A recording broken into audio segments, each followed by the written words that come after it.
না না, কোনো ব্যবস্থা করার দরকার নেই। আমি ছদ্মবেশে যাব। কেউ যেন জানতে না পারে আমি রাজ্য পরিভ্রমণে বেরোচ্ছি। আমি জানতে চাই রাজ্যবাসী সত্যিই ভালো আছে তো।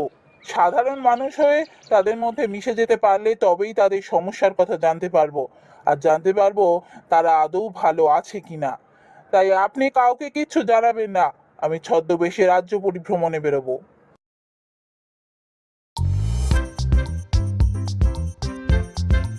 কথা মতোই মহারাজ ছদ্মবেশে রাজ্য পরিভ্রমণে বেরোলেন।